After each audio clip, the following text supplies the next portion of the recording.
Okay, boys and girls, so our goal is that you are going to use your knowledge of reliable and unreliable resources from what the activity we did yesterday to help you find sources to help you prove your reasons. So at this point, you should have in your box that's your claim, this island is run by a, pick your government, whether it's oligarchy, tyranny, monarchy, or democracy, government, because that's the one reason. It's the box and bullet structure that we've been doing. No, it's just too wide up there. Because of this, then have a source. What would prove that? And then you also need to have because of this. Okay? So our first objective is to find those reasons. The next thing that you're going to do is you are going to write your intro paragraph. You have 30 seconds. Now, when you write your intro paragraph, I am going to move this screen. I'll bring it back up. If you don't have it, it's okay. But when you write your intro paragraph, boys and girls,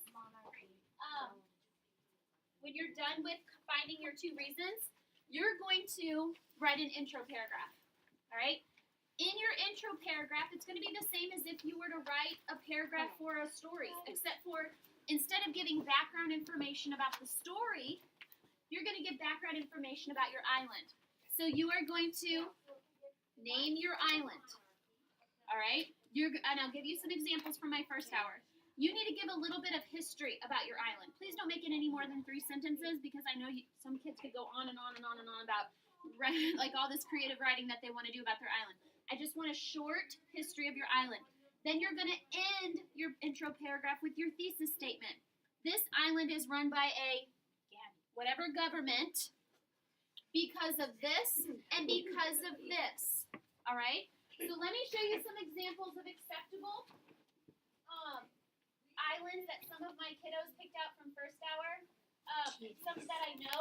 Now, even though these are fictional islands that you are creating, please talk in third person. Don't say, this is my island because I have established this island and I'm going to tell you about this island. Someday I hope you would visit this island. That doesn't sound very formal.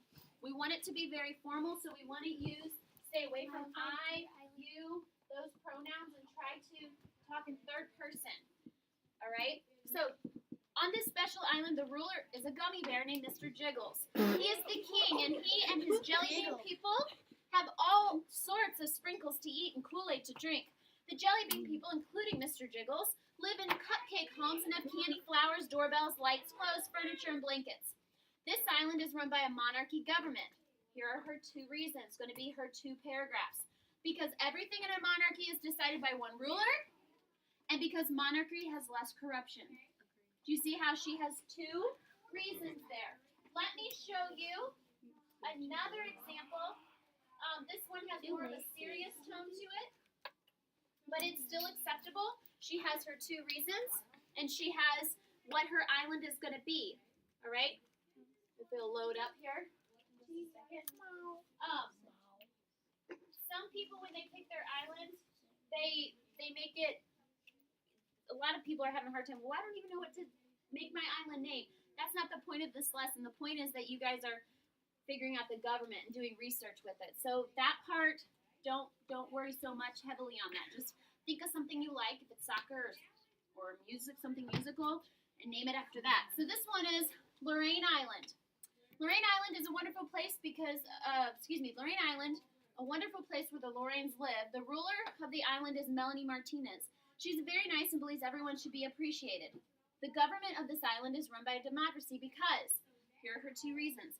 It allows the citizens, the Lorraines, to be happy and welcome, and because when we have a democracy, we have equality.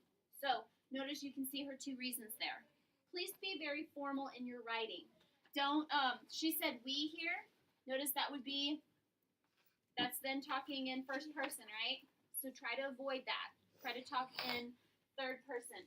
So what I want you to do here is you are going to tell somebody next to you the steps that you need to do during workshop. What did Mrs. Dildine tell me to do first? After I do that, what am I going to do next? So go ahead and tell somebody next to you, what are the steps you're going to do today?